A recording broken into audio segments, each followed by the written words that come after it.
गलद्दानगण्डं मिलद्भृङ्गखण्डं चलच्चारुशुण्डं जगत्त्राणशौण्डं लसद्दन्तकाण्डं विपद्भङ्गचण्डं शिवप्रेमपिण्डं भजे वक्रतुण्डम्।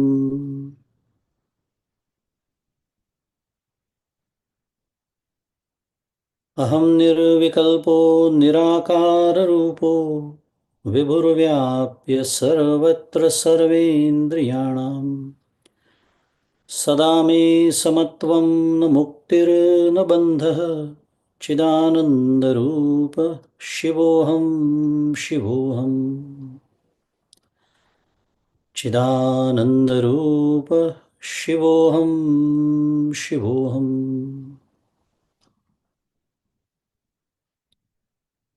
गुरुर्ब्रह्मा गुरुर्विष्णुः गुरुर्देवो महेश्वरः गुरुः साक्षात् परं ब्रह्म तस्मै श्रीगुरवे नमः। श्री सद्गुरुनाथ महाराज की जय।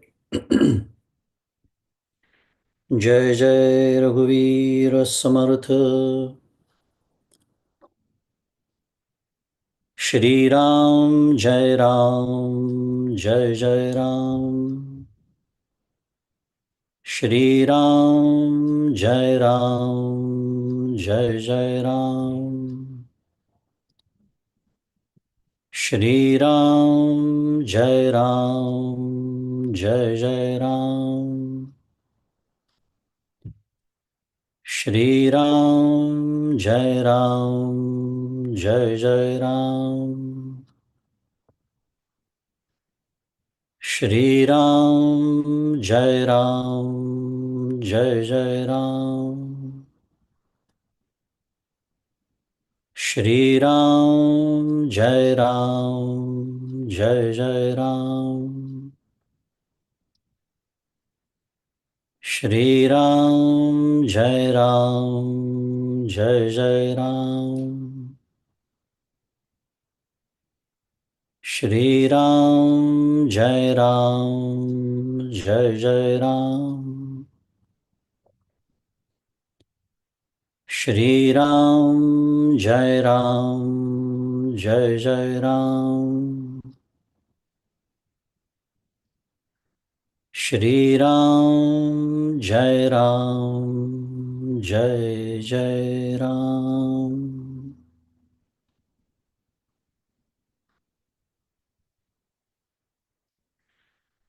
प्रभु श्री रामचंद्र भगवान की जय। श्री सद्गुरुनाथ महाराज की जय। जय जय रघुवीर समर्थ।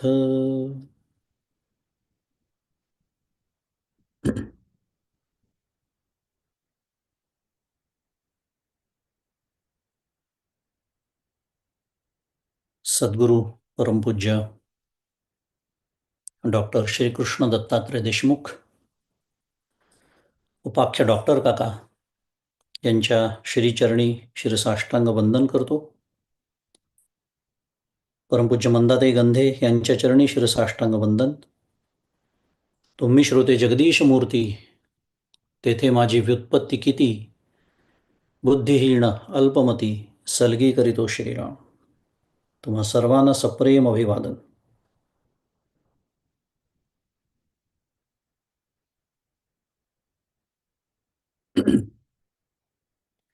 श्री गजाननाच्या कृपेने आपण सर्वजण भाग्यवंत पुनश्च एकदा श्री गणपती अथर्वशीर्ष नावाच्या उपनिषदाचं चिंतन करण्यासाठी एकत्र आलेलो आहोत। माझ्या भारत दौऱ्यामुळे आपल्या अभ्यासामध्ये काही आठवड्यांचा खंड पडला, पण पुन्हा एकदा आपण या चिंतनासाठी अभ्यासासाठी एकत्र जमलो आहोत। मागील सत्रामध्ये आपण चौथ्या मंत्राचा किंवा श्लोकाचा अभ्यास पूर्ण केला. विशेषत चौथ्या मंत्रातील जो शेवटचा उपमंत्र त्याचा आपण सविस्तर विचार केला. त्वम ज्ञानमयो विज्ञानमयोसी असा तो उपमंत्र म्हणूया, शेवटचं चरण म्हणूया त्या श्लोकाचं, इत्यादी. पहिल्यापासूनच थोड्यासा खंडानंतर बोलतोय त्यामुळे काही गोष्टींचं स्मरण करूया. की माझं पहिलं वाक्यच होतं की श्री गणपती अथर्वशीर्ष हे उपनिषद आहे. जरी ते स्तोत्र म्हणून प्रसिद्ध असलं तरी ते उपनिषद आहे आणि उपनिषदांचा अभ्यास उपनिषदासारखाच केला पाहिजे. आता उपनिषद म्हणजे काय, त्या शब्दाचा अर्थ, हे सगळं आपल्याला सविस्तर बघायचं नाही आहे पुन्हा एकदा, पण याचं स्मरण करायचं. ते कशासाठी, तर आपल्याला या स्तोत्राचा अभ्यास करायचा आहे. पारायण तर आपण अनेक वर्ष झाले करतो आहोतच आणि करत राहूच, पण त्या पारायणामध्ये कुठेतरी अभ्यास निसटून जातो असा अनुभव आहे. आणि अभ्यास निसटून जातो याचा अर्थ मी नेमकं काय म्हणतो आहे हेच मला कळत नाही. आणि ते मला कळत नसल्यामुळे ते सुद्धा फलद्रूप होत नाही. त्यांनी मला जे देणं अपेक्षित आहे, उपनिषदांनी मला जे देणं अपेक्षित आहे, ते आपल्याला प्राप्त होत नाही. आणि असं होऊ नये म्हणून आपण या उपक्रमाचा प्रारंभ केलेला आहे. त्या दृष्टीने आपण शांतपणे एकेका श्लोकाचा, एकेका उपमंत्राचा विशेषतः सविस्तर अर्थ समजून घेतोय. कारण हे उपनिषद आहे, हे साररूप आहे, हे मंत्ररूप आहे. अतिशय संक्षिप्त सारभूत अशी ती रचना असते आणि त्याचा अर्थ आपल्याला उपनिषदांच्याच साह्याने, शास्त्राच्या साह्याने, संतांच्या वाणीच्या साह्याने समजून घ्यावा लागतो. आता ज्ञानमयो विज्ञानमयोसी असं आपण मागच्याला बोललो होतो. ज्ञान आणि विज्ञान या दोन संज्ञा आपण सविस्तर समजून घेतल्या. आत्ता मी एवढी मोठी जी प्रस्तावना केली ती त्याच्यासाठी केली की ज्ञानम त्वम ज्ञानमयो विज्ञानमयोसी मी आत्तापर्यंत कदाचित 1000 वेळा म्हटलं असेल. म्हणजे 1000 वेळा मी गणपती अथर्वशीर्ष म्हटलं असेल, पण मला नेमका अर्थ कळला का, ज्ञान म्हणजे काय, विज्ञान म्हणजे काय, याचा विचार आपण केला मागच्या वेळेला. आपण हेही बघितलं होतं की या एकाच मंत्रामध्ये ज्ञानाचं वर्णन करणारे 3 उपमंत्र आलेले आहेत. याला अभ्यास म्हणतात.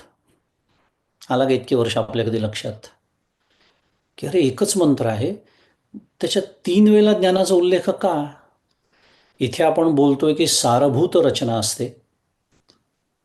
अर्थाला धक्का न लावता एखादा शब्द जर कमी करता आला तर पुत्रप्राप्तीचा आनंद होतो असं म्हटलं जातं. कोणाला? हे त्या काळचं बोलणं सुरू आहे. त्या काळचे जे ऋषीमुनी जेव्हा अत्यंत घनीभूत सारभूत बोलायचे त्यांच्याबद्दल बोलणं सुरू आहे. मग असं असताना 3 वेळा ज्ञानाचा उल्लेख का? 3 उपमंत्र त्याच मंत्रामध्ये विशेषतः आपण बघितलं होतं मागच्या सगळं समजून घेतलं होतं की तत्वतः एकाच वस्तूचं, आणि वस्तू पुन्हा एकदा या शब्दाचा अर्थ परमार्थामध्ये ब्रह्म असा होतो. व्यवहारामध्ये आपल्याला वस्तूचा या शब्दाचा जो अर्थ कळतो तो निश्चितच त्याच्यामध्ये अपेक्षित नाही. वस्तू म्हणजे ब्रह्म. वस्तुसिद्धिर्विचारेण न कश्चित कर्मकोटी आचार्य बोलतात की नाही विवेक चूडामणीमध्ये. वस्तुसिद्धिर्विचारणं, वस्तूची सिद्धी म्हणजे ब्रह्मतत्वाची सिद्धी म्हणजे त्याचा अनुभव इत्यादी. त्यामुळे एकाच वस्तूचे, आणि या संदर्भामध्ये बोलायचं झालं तर ब्रह्मरूप गजाननाचं वर्णन जरी असलं तरी ते विविध पातळ्यांवर विशिष्ट एखाद्या संदर्भाने एखाद्या विशिष्ट पैलूचं वर्णन करणारे ते आहेत असं आपण बघितलं. म्हणून ज्ञान शब्दाचं वर्णन करणारे 3 उपमंत्र एकाच मंत्रामध्ये.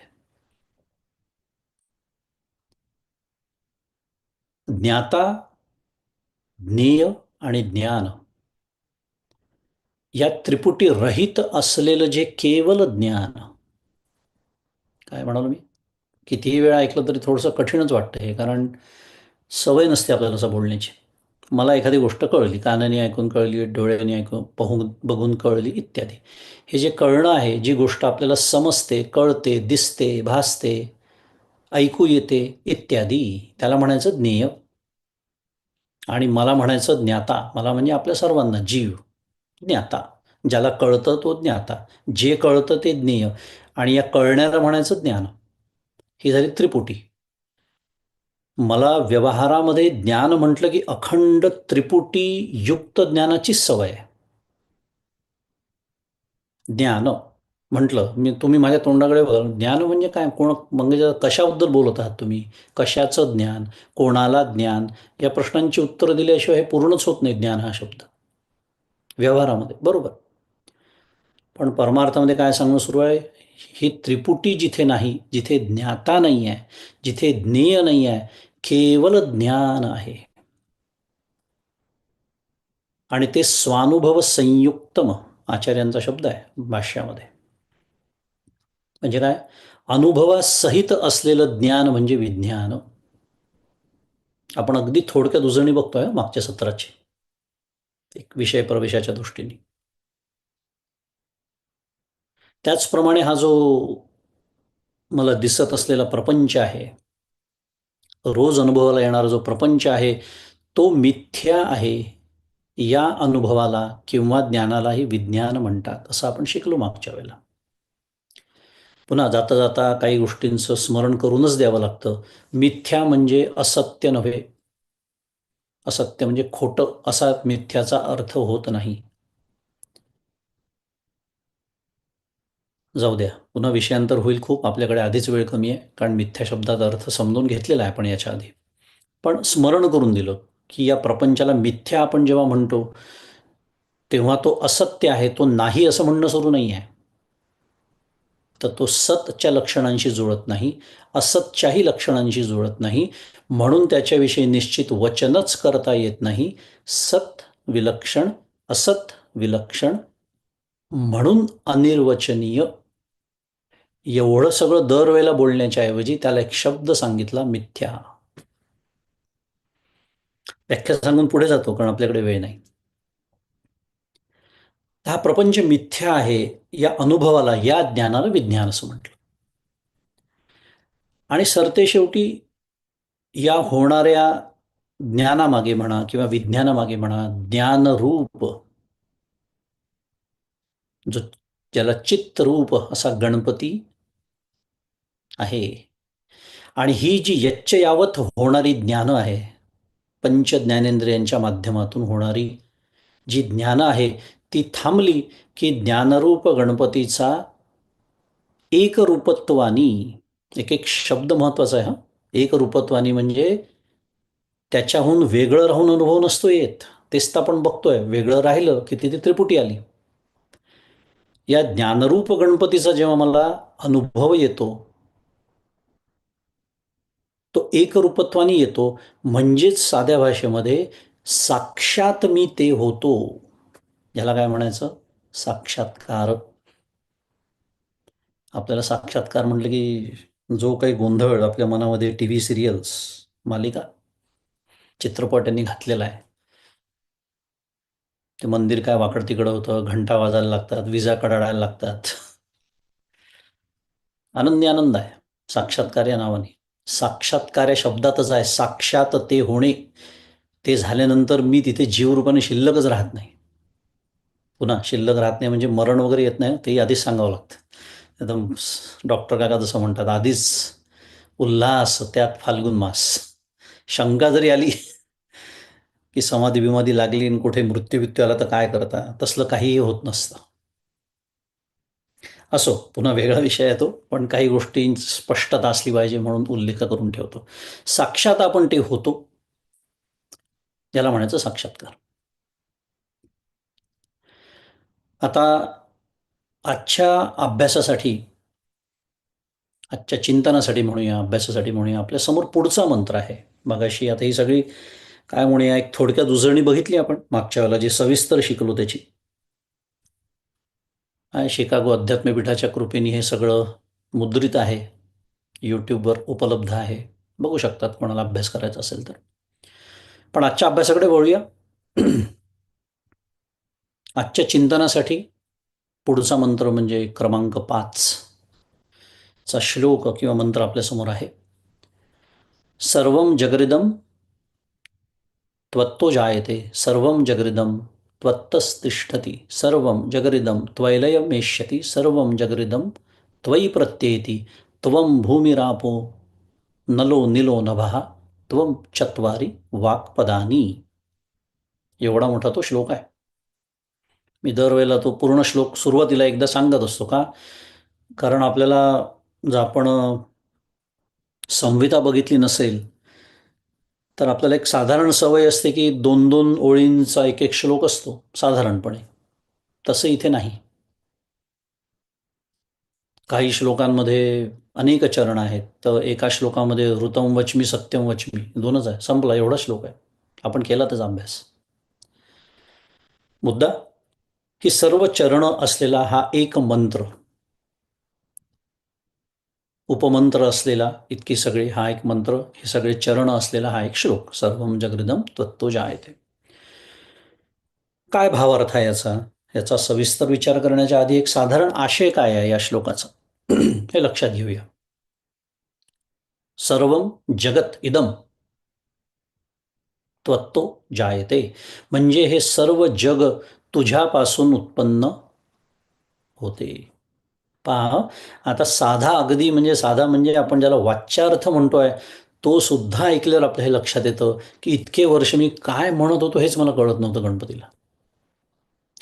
आणि आपण या स्तोत्राचं, या उपनिषदाचं एक वैशिष्ट्य पाहतोय पहिलेपासून की इथे शुद्ध मराठीत it is a dialogue, one on one. मी एक उपासक आणि माझी आराध्य देवता म्हणजे गणपती, यातला हा संवाद आहे. मी असं गणपतीला म्हणतोय काय, हे सर्व जग तुझ्यापासून उत्पन्न होते. सर्वं जगत इदम त्वत्तो जायते, सर्वं जगत इदम त्वत्तस्तिष्ठती म्हणजे हे सर्व जग तुझ्या ठिकाणी किंवा तुझ्या आधारावर राहते. सर्वं जगरिदं त्वैलयमेष्यति म्हणजे हे सर्व जग तुझ्यामध्येच लीन होते, म्हणजे लय पावते. सर्वं जगरिदं त्वयि प्रत्येती म्हणजे सर्व जगत तुझ्यामुळेच प्रत्ययाला येतं. पहा काय गर्भित अर्थ आहे. पहा, या म्हणजे वाच्यार्थातनंच आपल्याला लक्षात येतं. काय म्हटलंय, बघणारच आहे आपण सविस्तर, त्याचा विचार करणारच आहोत. पण वाच्यार्थामधूनच विचारांची दिशा लक्षात येते की तुझ्यामुळेच मला हे प्रत्ययाला येत आहे.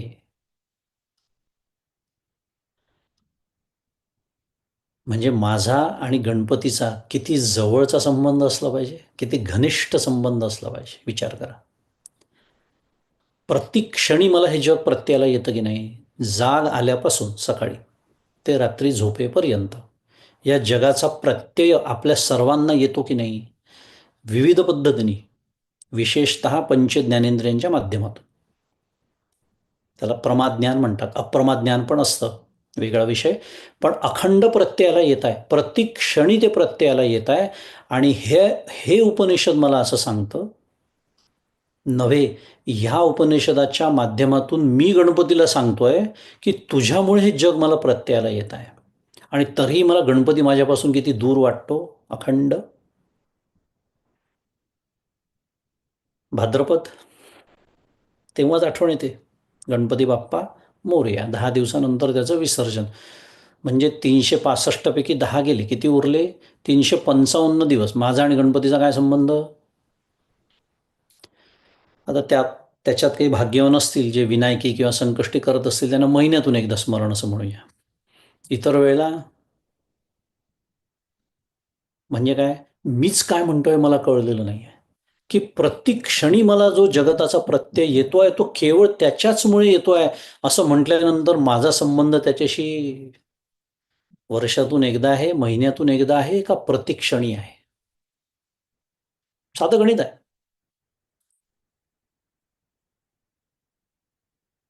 त्यामुळे हे जगत तुझ्यामुळेच प्रत्ययाला येते किंवा तुझ्यात प्रत्ययाला येते असंही म्हणू शकतो.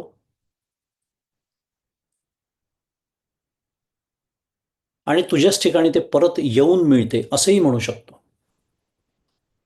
वेगवेगळे त्याचे आशय आहेत, पैलू आहेत, आपण बघणार आहोत प्रत्येती म्हणजे काय. आणि पुढे म्हटलंय त्वम भूमी रापो नलो निलो नभः त्वम चत्वारी वाक्पदानी. म्हणजे काय? तूच भूमी. त्वम भूमी. तूच भूमी म्हणजे पृथ्वी. आप म्हणजे पाणी. अनल म्हणजे अग्नी. भूमी रापो नलो निलो. संस्कृतमधले संधी आहेत ते, नंतर बघूया आपण सविस्तर.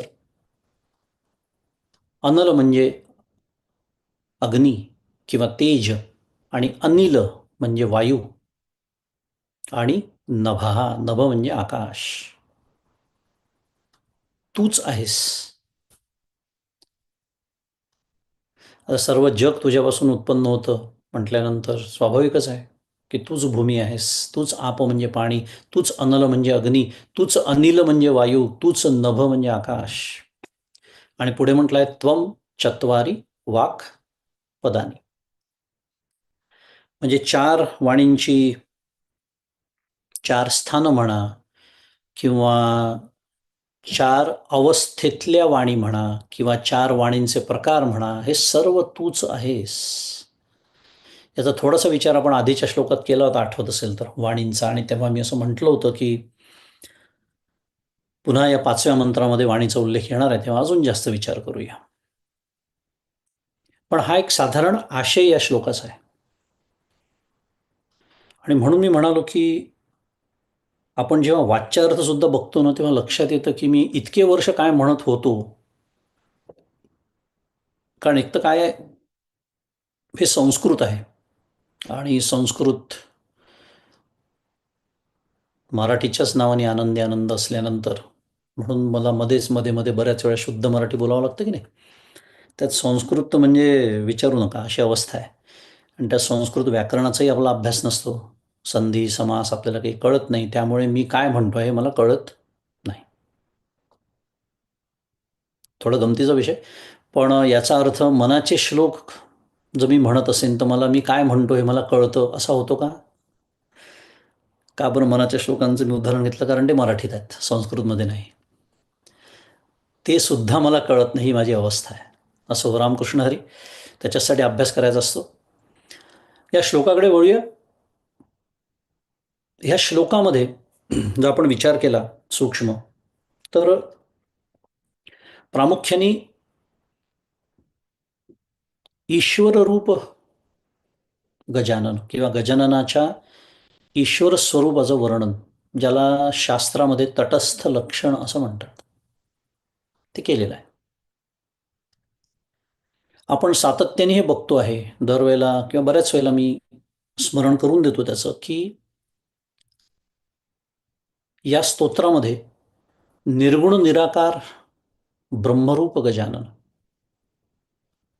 सगुण निराकार ईश्वररूप गजानन, आणि सगुण साकार अवतार रूप गजानन, अशा या त्रिविध पातळ्यांवर गणपतीचं वर्णन म्हणा, आराधना म्हणा, या स्तोत्रामध्ये केलेली आहे. का बरं? त्याचं साधं कारण आहे, कारण या तीनही पातळ्यांवरती उपासक म्हणून माझा व गणपती या आराध्य देवतेचा संबंध आहे. आणि तोच तर अभ्यासण्याचा आपला प्रयत्न सुरू आहे या चिंतन मालिकेच्या माध्यमातून. बसवतो की नाही आपण गणपती, करतो की नाही गणपतीची पूजा, त्याला हार घालतो, फुलं वाहतो, उदबत्ती, दिवा, निरांजन सगळं काही करतो, षोडशोपचार पूजा करतो. म्हणजे सगुण साकार गणपतीशी संबंध आहे की नाही माझा? आहे. तो अवतार झाला, त्याचे वर्णन आलेले आहेत पुराणांमध्ये, वेगवेगळ्या युगातला वेगवेगळा अवतार, इत्यादी इत्यादी. संबंध आहे माझा. मी उपासक आहे, उपासना करतो त्याची. मी जाणीवपूर्वक उपासक शब्द वापरतोय, भक्त नाही म्हटलेलं मी. हरकत नाही म्हटलं तर भक्त. पण काय आहे आता, समर्थांच्याच कृपेने त्यांची व्याख्या लक्षात आहे, जो विभक्त नव्हे तो भक्त, असं ते म्हणतात. उपासक. भक्त म्हटलं तर बिघडत काही नाही साध्या भाषेमध्ये, पण लक्षात ठेवायचं की भक्त म्हटलं तरी आपल्याला म्हणायचं उपासक हेच आहे. कारण अजून मी गणपतीपासून जर विभक्त असेन तर मी कोणत्या तोंडाने भक्त म्हणू? आणि व्याख्या करून टाकली आहे समर्थांनी, जो विभक्त नव्हे तो भक्त, जो एकरूप झालेला आहे ब्रह्मरूप गजाननाशी, त्याला भक्त म्हणता येतं. उपासक. संबंध आहे माझा सगुण साकाराशी. बरं, आत्ताच मी म्हटलं या श्लोकाचा जो आपण अभ्यास करतोय त्याच्यामध्ये सर्व जग त्याच्यापासून निर्माण झालं. मग मी या जगाहून वेगळा आहे का? या जगाच्या पलीकडे बाहेर मी राहतो का? नाही, या जगातच मी राहतो ना. मग जग जर त्याच्यापासून निर्माण झालं असेल तर मी पण कोणापासून निर्माण झालेलो आहे? त्याच्यापासून. म्हणजे ईश्वररूप गजाननाशी माझा संबंध आहे. आहे. आणि शेवटी एकरूप कोणाशी व्हायचं आहे? ब्रह्मरूप गजाननाशी. म्हणजे तीनही पातळ्यांवरती माझा गजाननाशी संबंध आहे. म्हणून या तीनही पातळ्यांवरती त्याचं वर्णन विविध पद्धतीने या स्तोत्रामध्ये आपल्यासमोर येतं आणि येणार आहे. सध्या विशेषतः ब्रह्मरूप आणि ईश्वररूप गजाननाचा विचार सुरू आहे. सगुण साकाराचं वर्णन पुढे नंतर येणारच आहे.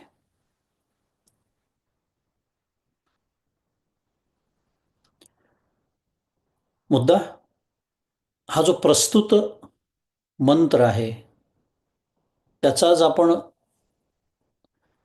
सखोल विचार आता आपल्याला करायचा आपल्या नेहमीच्या पद्धतीप्रमाणे. आपण त्याच्यातल्या उपमंत्रांचा विचार करू. म्हणजे हा श्लोक, हा मंत्र मला नेमकं काय देऊ पाहतोय, काय शिकवू पाहतोय, हे उपनिषद मला काय देऊ पाहताय, ते सर्व मला माझ्या पदरात पाडून घेता येईल. आता या मंत्रातील जे पहिले 3 उपमंत्र आहे त्यांचा आपण एकत्रित विचार करूया, कारण तो एक गटच आहे. त्याचा वेगवेगळा विचार करण्याची तशी आवश्यकता नाही.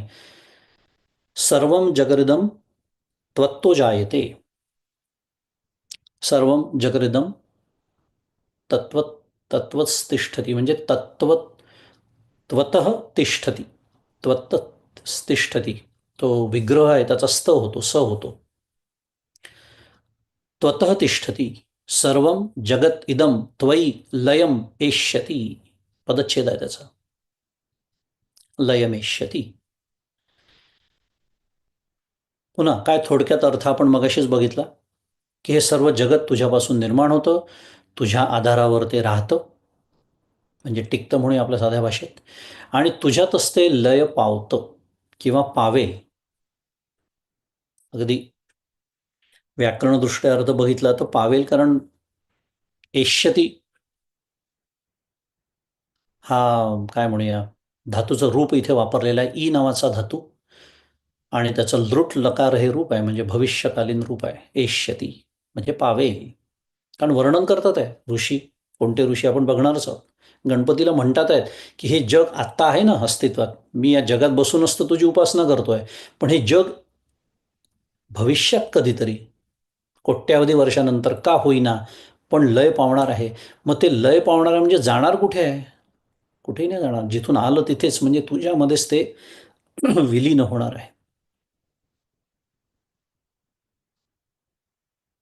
काय आहे, एक सर्वसाधारणपणे जर आपण विचार केला तर आपल्याला जग असा शब्द आपण जेव्हा वापरतो तेव्हा जग म्हटलं की आपल्याला आपल्या देहाबाहेरच्या सर्व गोष्टी असा एक भाव चटकन आपल्या मनामध्ये येतो. येतो की नाही विचार करा. जग हा शब्द ऐकला, जगत, संसार, प्रपंच, सृष्टी, साधारण एका अर्थाचे हे शब्द. असं म्हटलं की माझ्यापासून वेगळं, माझ्यापासून दूर, माझ्यापासून बाहेर सगळं. आता कोणासाठी त्यांचं गाव हेच त्यांचं जग असतं. असतं की नाही? भारतात आपण जातो, अनेक लोक आपल्याला असे भेटतात, त्यांच्यासाठी त्यांचं गाव हेच त्यांचं जग आहे. मग कोणासाठी समाज म्हणा, राष्ट्र म्हणा, पृथ्वी म्हणा, इत्यादी, हे त्यांचं जग. जशी जशी जग संकल्पना व्यापक होत जाते, कोणी त्याच्यामध्ये चंद्र, सूर्य, सूर्य हा तारा आहे, पण इतर सर्व तारे, आकाशगंगा, ज्ञात आणि अज्ञात विश्व, नोन अँड अननोन युनिवर्स किंवा पॅरलल युनिवर्स, नवीन संकल्पना आहे. नवीन संकल्पना आहे स्ट्रिंग थिअरीची. पॅरलल युनिवर्स त्यांच्यासाठी नवीन आहे, आपल्यासाठी नवीन नाही आहे. जाऊ दे, वेगळा विषय. मुद्दा एवढाच आहे मला की या सर्वांचा ते विचार करतात. कशाचा? जगत म्हटल्यानंतर, जग म्हटल्यानंतर या सर्वाचा समावेश आपापल्या कल्पनेप्रमाणे होतो. आता काही लोक असतात जे आपल्या काय म्हणूया संगीताच्या विश्वात, त्यांच्यासाठी तेच जग असतं. अनेक लोक, मला स्वतःला माहिती आहे, संगीत हेच त्यांचं जग. तो कोणी कार्यालयीन कामाच्या विश्वामध्ये, ज्याला आपण वर्कोहोलिक असं म्हणतो शुद्ध मराठीत, तो कोणी स्वप्न, मनोराज्य, तो कोणी सदैव भूतकाळात रमलेले असतात. असतात की नाही पहा, तुम्ही असे अनेक लोक असतात की त्यांच्याशी कधीही तुम्ही बोला, ते अखंड भूतकाळात काय झालं याचं साध्या भाषेत रडगाणं गात असतात. त्यांना खेचून आणावं लागतं वर्तमानात, अखंड सांगावं लागतं. काय जे होऊन गेलं, नानु शोचंती पंडिता, त्याचा शोक करू नये, भगवद्गीता शिकवत आहे 2रा अध्याय. मुद्दा, ज्याला जे आपलं विश्व वाटतं, जे जग वाटतं, त्याच्यामध्ये ते रंगलेले असतात, रमलेले असतात. पण क्वचितच कोणाला माझा देह, आणि देह म्हणजे अंतःकरणासह, देह म्हणजे त्याच्यात 3ही देह आले, 4ही देह म्हणा किंवा पंचकोश म्हणा, कोणत्याही भाषेत बोललं तरी चालेल, पण माझा देह अंतःकरणासह महत्वाचा, हा जगताचा भाग आहे, याचं स्मरण बहुतांश लोकांना नसतं. क्वचित एखाद्याला कोणाकडे तरी असतं. गमतीने बोलायचं झालं तर मी जग म्हटल्यानंतर ज्याच्याकडे मी बोट दाखवतो, ते बोट त्या जगाकडे दाखवत असताना 4 बोटं कोणाकडे असतात? माझ्याकडे असतात. गमतीने बोलायचा भाग. त्याचा अर्थ काय? आणि अगदी शास्त्रीय पद्धतीने बोलायचं झालं तर वेदांत जगताचं वर्णन नेहमी अहंकारादी जगत असंच करतो. जगदम त्वत्तो जायते, जगत शब्द 3 वेळा आलेला आहे, म्हणून जगत या शब्दाचा इतका विचार करतोय बरं आपण.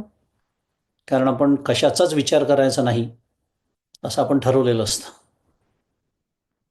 म्हणजे काय? कशाचाच विचार करायचा नाही म्हणजे अखंड फक्त संसाराचेच विचार करायचे. मग अशा गोष्टींचा आपण कधी विचारच करत नाही की जगत म्हणजे नेमकं काय. आणि वेदांत सांगतोय की अहंकारादी जगत हीच व्याख्या आहे त्याची. आणि अहंकारादी जगत याचा अर्थ माझ्या देहासकट माझ्या अंतःकरणाचा जो भाग, अहंकार म्हणजे मी स्वतः, माझ्या सकट म्हणजे माझा देह या जगताचा भाग आहे, हे जो विसरतो त्याचा परमार्थ संपलेला असतो. कारण होतं काय, माझा देह सोडून जेव्हा मी जगताचा विचार करतो तेव्हा जणू काही मी अमरत्वाचा पट्टा घेऊन जन्माला आलेलो आहे. मी चिरतरुण आहे. माझ्या देहात, माझ्या अंतःकरणात कधीच काही बदल होत नाही, आणि जे काही बदल होतात, जे काही विकार आहेत ते सर्व जगतामध्ये आहे, असा कुठेतरी भाव आपल्या अंतःकरणात असतो. तो आपल्याला लवकरात लवकर दुरुस्त करायला हवा. त्यामुळे जे जे मला दिसतं, जे जे मला ऐकू येतं, मला ज्याला स्पर्श करता येतो, ज्याचा गंध मला घेता येतो, ज्याची चव मला घेता येते, पंचज्ञानेंद्रिय, नव्हे जे मला भासतं, ज्याचा मला विचार करता येतो, ज्याचा मला तर्क करता येतो. अनेक अशा गोष्टी आहेत की आज विज्ञानाने गणितीय पद्धतीने ते सिद्ध करतात. आता हिग्स बोसॉनचा शोध लागला असं म्हणतात, पण तो 1960 साली गणितीय पद्धतीने सिद्ध केला होता की असा एक काहीतरी आहे पार्टिकल सबॲटॉमिक. म्हणजे त्यांनी काय केला होता, गणितीय पद्धतीने तर्क मांडला होता.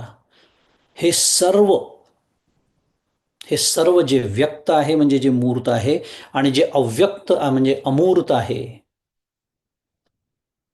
जिला प्रकृती असं म्हणतात, तिला प्रधान असं म्हणतात. जेव्हा सर्व विश्व लयाला जातं, तेव्हा ते ज्या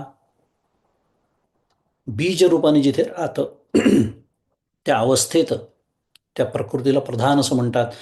पण ती अमूर्त असते. मुद्दा माझा एवढाच आहे की जे जे व्यक्त आणि अगदी अव्यक्त सुद्धा म्हणून त्या प्रकृतीचा उल्लेख केला, या सर्व गोष्टींचा समावेश इदम म्हणजे हा, ही, हे, साध्या मराठीमध्ये बोलायचं झालं तर. आपण म्हणतो ना हे, आता त्याच्यामध्ये थोडासा एक बारकावा आहे, तो आत्ता नको बघायला आपल्याला, कारण तो ती ते ही पण भाषा असते.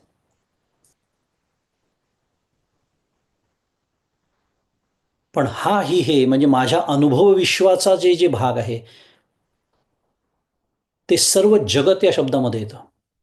आणि जगत या शब्दाची व्यापकता समजणं अत्यंत आवश्यक आहे. तर मला मी नेमका गणपतीला मी काय म्हणतोय ते कळेल, आणि माझा आणि गणपतीचा संबंध अजून दृढ व्हायला मदत होईल माझ्या चित्तामध्ये. आता जगत या शब्दामध्ये 3 अक्षर आहेत: ज, ग आणि त.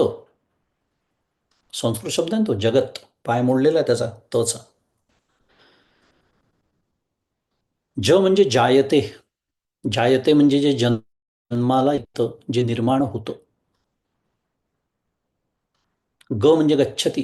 गच्छती म्हणजे जे जातं, गमन करतं, नष्ट होतं, इत्यादी. आणि त म्हणजे तिष्ठती इव. तिष्ठती इव म्हणजे जे टिकतं, राहतं, त्याला काय म्हणायचं? ज, ग, त, जगत. आपण सारांशाने बोलूया, की अगदी सारांशाने जर बोलायचं झालं तर माझ्या अनुभव विश्वाचा भाग असलेली जी प्रत्येक गोष्ट आहे, आणि ज्याचा भाग आहे ते अंतःकरण. कारण मी जे आत्ता शब्द वापरले, माझ्या अनुभव विश्वाचा भाग, म्हणजे साध्या भाषेत माझ्या अनुभवाला येणारी प्रत्येक गोष्ट, मग ती पंच ज्ञानेंद्रियांनी असो, की तर्कानी असो, विचारांनी असो, स्वप्नात बघितलेल्या गोष्टी असो, मनोराज्य असो, हे सर्व अनुभवाला येतं की नाही? येतं. पण ते ज्याला अनुभवाला येतं ते अंतःकरण या स्थूल देहासह, ह्या सर्वांना मिळून म्हणतात जगत. आणि हे अखंड गतिमान आहे. अखंड गतिमान आहे, अखंड बदलणारं आहे. अखंड शास्त्रीय शब्द वापरतो आता, व्यभिचारी आहे. आपल्याला व्यभिचारी शब्द एकाच अर्थाने माहिती आहे फक्त व्यवहारामध्ये. तिथेही आशय तोच आहे, बदलणं हाच आशय आहे तिथे. पण हे जगत अखंड बदलणार आहे, म्हणून ते व्यभिचारी आहे असं शास्त्र सांगतं. आत्ता एक उदाहरण द्यायचं झालं, मी समजा तुम्हाला विचारलं, किती वाजले हो? आता कॅलिफोर्नियाच्या वेळेप्रमाणे कोणीतरी म्हणेल की 6:51:20. मी त्यांना म्हणेन, खरंच बघ बरं. असं म्हणेस्तोवर 6:51:22 झालेले असतात.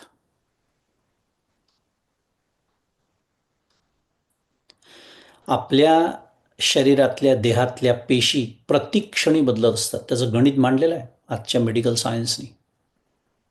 काही वर्षांनी आपल्या शरीरातला प्रत्येक ॲटम बदललेला असतो असं म्हणतात. प्रत्येक पेशी बदललेली असते. कशासाठी सांगतोय मी सगळं? प्रचंड गतिमान हे जग आहे.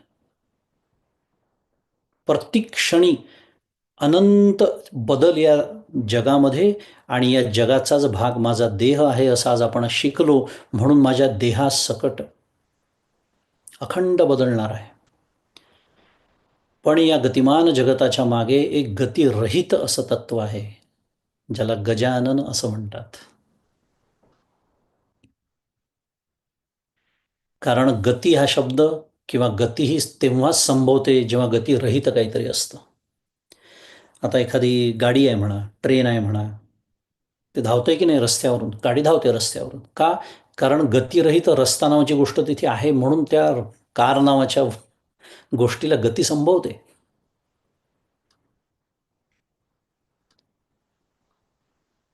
त्यामुळे गतिमान जगताच्या मागे गतिरहित तत्व आहे आणि ज्याला ईश्वररूप गजानन विशेषतः असं म्हणतात. आणि त्याच्यापासूनच हे सर्व जग निर्माण झालं आहे. त्याच्या आधारावरती टिकतं आहे. त्याच्यातच एक दिवस ते लय पावणार आहे, असं हे 3 उपमंत्र आपल्याला शिकवतात. यतो वा इमानी भूतानी जायन्ते, येन जातानी जीवन्ति, यत प्रयन्त्य अभिसंविशन्ति. तैत्तरीय उपनिषद बोलत आहे. यतो वा इमानी भूतानी जायन्ते, जायन्ते जगतातला येन जातानी जीवन्ति, तिष्ठती. सगळं आपण आत्ता शिकलो. उपनिषद आपल्याला तेच सांगताय. जन्माद्यस्य यतः ब्रह्मसूत्र तेच आपल्याला सांगताय. हे उपनिषद असो, हे ब्रह्मसूत्र असो, काय सांगताय? ही जी दृश्य सृष्टी म्हणजे हे जगत ब्रह्मापासून, ईश्वरापासून, ईश्वराने ते निर्माण केलं असं म्हणूया, पण झालं ब्रह्मापासून आहे. आता एक 4-5 पद्धतीने जगताचं स्पष्टीकरण दिलं जातं बरं का वेदांतामध्ये. जगताचा विचार सुरू आहे. मी गजाननाला म्हणतोय की तुझ्यापासून ते निर्माण झालं म्हणजे नेमकं काय झालं मला कळलं पाहिजे, तर मला गजाननाचं खरं स्वरूप कळणार आहे आणि जगताचे स्वरूप कळणार आहे आणि जगताचा आणि माझा आणि गजाननाचा ईश्वर रूप संबंध काय आहे हे सर्व कळणार आहे.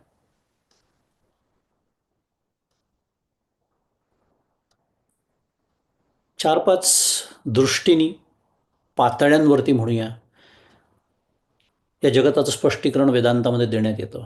एक सर्वात पहिलं सोपं म्हणूया त्याला, हे जगत ईश्वराने निर्माण केलं. ऐकलंय आपण सगळ्यांनी? नक्कीच ऐकलंय. आपण सर्व सश्रद्ध लोक आहोत म्हणून आपण हे स्वीकारतो. जे श्रद्धावंत नाहीत ते something came out of nothing या मूर्खपणावरती विश्वास ठेवतात. म्हणजे एका दृष्टीने तेही सश्रद्धच आहेत, फक्त चुकीच्या ठिकाणी त्यांची श्रद्धा आहे. असो, आपला तो आत्ता विषय नाही. पण साधं गणित आहे, how can something come out of nothing. पण that is what the Big Bang theory says. पण आपण सश्रद्धा आहोत. हे जगत ईश्वराने निर्माण केलेलं आहे. कारण ज्या अर्थी हे निर्माण झालेलं आहे, अगदी साधं गणित आहे, ज्या अर्थी हे निर्माण झालेलं आहे, ज्या अर्थी त्याच्यामध्ये इतकी सुसूत्रता आहे, रोज सकाळी सूर्याने उगवावं, चंद्रामुळे त्या समुद्राला भरती आणि ओहोटी यावी, पृथ्वीने सूर्याभोवती फिरावं, हे सर्व प्रचंड आकाशगंगेतले आपले सगळे जे आहेत, सगळ्या सूर्यमालिका, अनंत सूर्यमालिका आहेत, त्यांनी त्या ब्लॅक होल भोवती फिरावं, हे जे सगळं चाललेलं आहे या प्रचंड पसाऱ्यामध्ये, याच्यामध्ये जी एक सुसूत्रता आहे, इतकं नियमबद्ध पद्धतीने हे ज्या अर्थी सुरू आहे, त्या अर्थी कोणीतरी नियमक असला पाहिजे का नाही? त्याचं साधं गणित आहे ते. आपण केलं का ते निर्माण?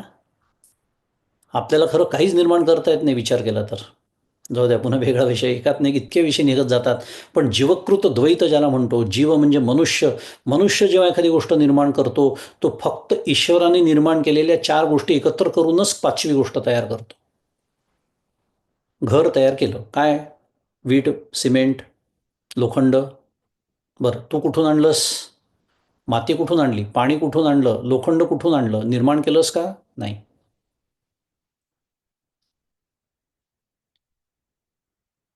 त्यामुळे हे जगत ईश्वराने निर्माण केलं, हे समजून घेणं फार कठीण नाही आहे खरं. जसं तुम्ही श्रद्धा असेल, थोडी तरी विवेकबुद्धी जर असेल, आणि शास्त्र त्याचं वर्णन असं करतं की त्याचा तो अभिन्नोनिमित्त पादान कारण आहे. मोठा शब्द झाला, समजून घेऊया थोडंसं. कारण त्याच्यासाठी बसलोय आपण. पण पहिले आपण किती 4-5 पद्धतीने या जगताच्या निर्मितीचं स्पष्टीकरण वेदांत देतो ते पहिले बघूया. एक, हे जगत ईश्वराने निर्माण केलं.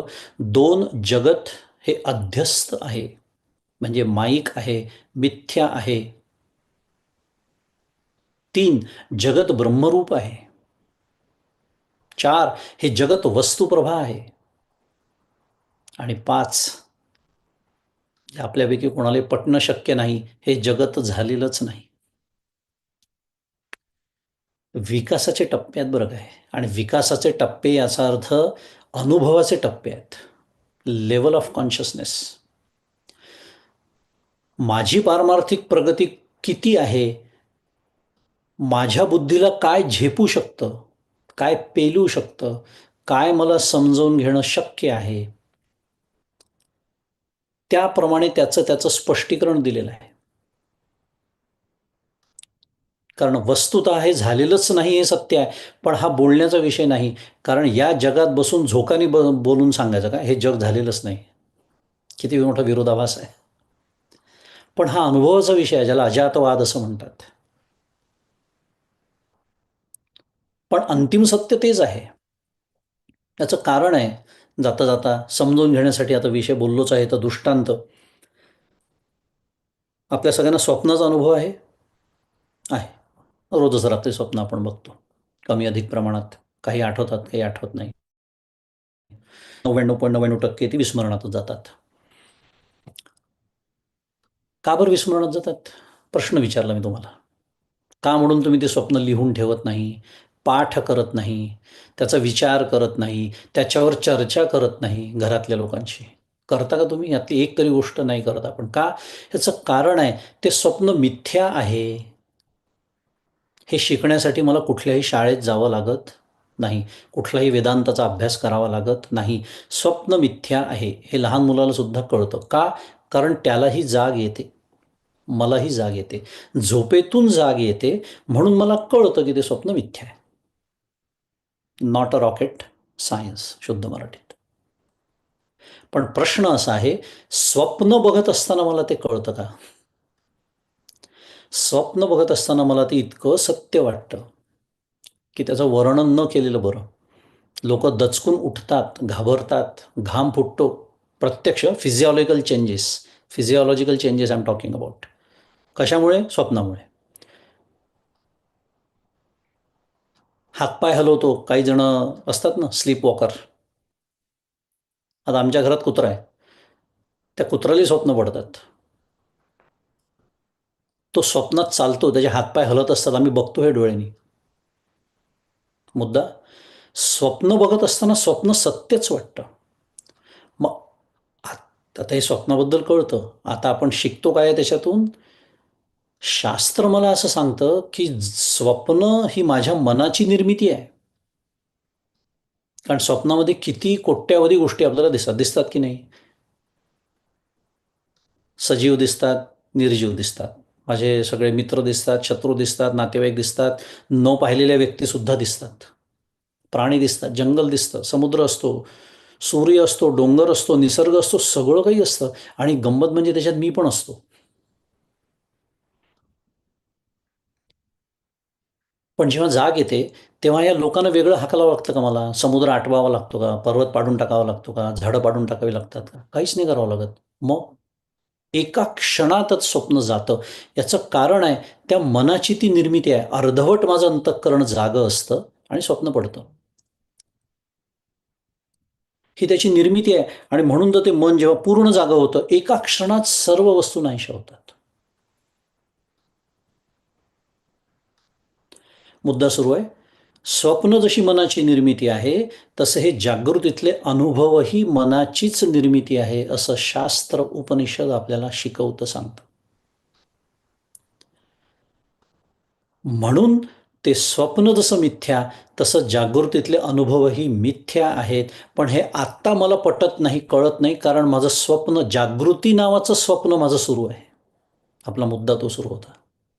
स्वप्न बघत असताना जसं स्वप्नातल्या गोष्टी सत्य मला वाटतात, तसं जागृती नावाचं स्वप्न अजून सुरू आहे. जेव्हा मला ज्ञानाची जाग येईल, तेव्हा मग उपनिषद शास्त्र जे सत्य आपल्याला सांगतंय ते कळायला सुरुवात होते. असो, हा याचा आवाक आहे. पण या जगताचं जे स्पष्टीकरण दिलेलं आहे, कारण या सर्वाचा थेट गजाननाशी संबंध आहे, म्हणून आपल्याला विचार करायचा. आता पहिला दृष्टिकोन मी सांगितला की हे जगत ईश्वराने निर्माण केलं आहे. अभिन्नो निमित्त पादान कारण असा मी एक मोठा शब्द वापरला. म्हणजे काय? अभिन्न, निमित्त, उपादान, कारण.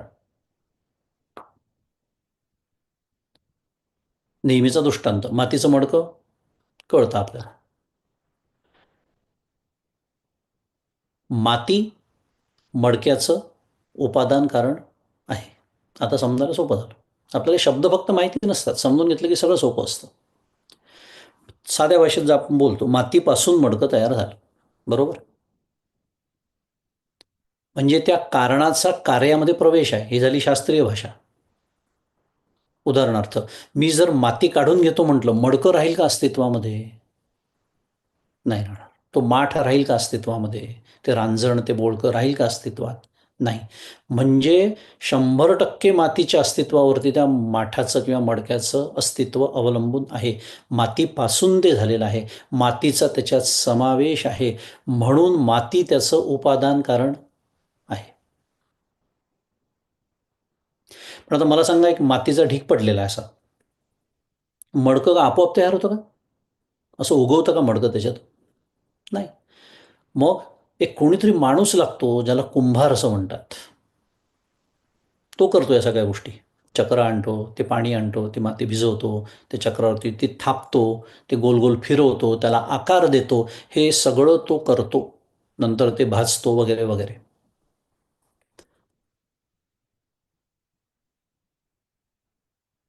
आणि नंतर काय करतो? तो जो माठ असतो, ते जे मडकं असतं, एक तर तो विकून टाकतो किंवा वापरतो. पण त्या मडक्यामध्ये, त्या माठामध्ये कुंभाराचा समावेश आहे का? नाही. पण कुंभाराशिवाय मडकं तयार होतं का? नाही. म्हणून कुंभाराला निमित्त कारण असं म्हणतात. निमित्त कारण आहे. मडक्याचं निमित्त कारण कुंभार आणि मडक्याचं उपादान कारण माती.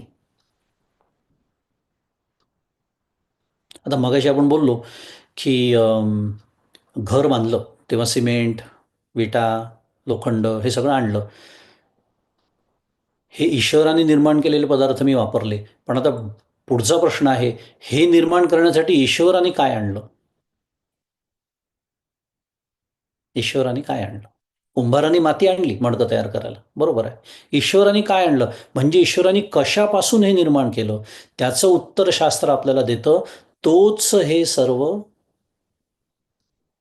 झालेलं आहे. कशाच्या माध्यमातून? त्याची माया नावाची जी शक्ती आहे, तिच्या योगे. म्हणजे या जगताचं उपादान कारण कोण आहे? ईश्वर. कारण माया ही त्याची शक्ती, आणि शक्ती शक्तिमानापेक्षा भिन्न नाही. म्हणून या जगताचं उपादान कारण ईश्वर. आणि मग हे निर्माण कोणी केलं? ईश्वरानेच केलं, म्हणून त्याचं निमित्त कारणही तोच आहे. पण माती जशी माठाहून वेगळी नाही, तसं हा ईश्वरच हे सगळं झालेलं असल्यामुळे, हा गजाननच हे सर्व झालेलं असल्यामुळे तो त्याच्यापासून भिन्न राहिलेला नाही, म्हणून त्याला म्हणायचं अभिन्न. आता आपल्याला कळलं, अभिन्नो निमित्त पादान कारण म्हणजे काय. निमित्त कारणही तोच, उपादान कारणही तोच, आणि तो अभिन्न आहे. त्यांनी ही सृष्टी प्रसवली आणि त्यात अनुप्राविशत अशी श्रुती आहे. त्यांनी त्यात प्रवेश केला. थोडक्यात हे जगत ईश्वराने निर्माण केलेलं आहे. आता हे अध्यस्त आहे, ब्रह्मरूप आहे, वस्तुप्रभा आहे, किंवा हे जगत झालेलंच नाही इत्यादी, हे इतर जे दृष्टिकोन या जगताबद्दल आहे. आणि त्वयी प्रत्येती, हे जे पुढचं उपमंत्र आहे की तुझ्यामुळेच या जगताचा मला प्रत्यय कसा येतो आहे, अनुभव कसा येतो आहे, हे सर्व आपण पुढच्या सत्रात समजून घेऊया. आज आपली वेळ झालेली आहे. सुरुवातीला थोडासा वेळ तांत्रिक अडचणींमध्ये गेला म्हणून मी थोडा जास्त वेळ घेतला आज 7-8 मिनटं.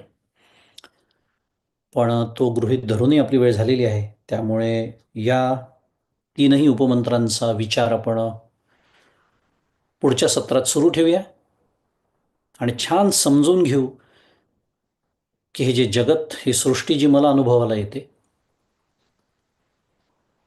त्याचा आणि माझा संबंध, ती ज्याने निर्माण केली तो ईश्वररूप गजानन, त्याने कशी निर्माण केली, या तिन्हींचा आपापसात संबंध काय, हे सर्व आपण या मंत्राच्या अभ्यासाच्या निमित्ताने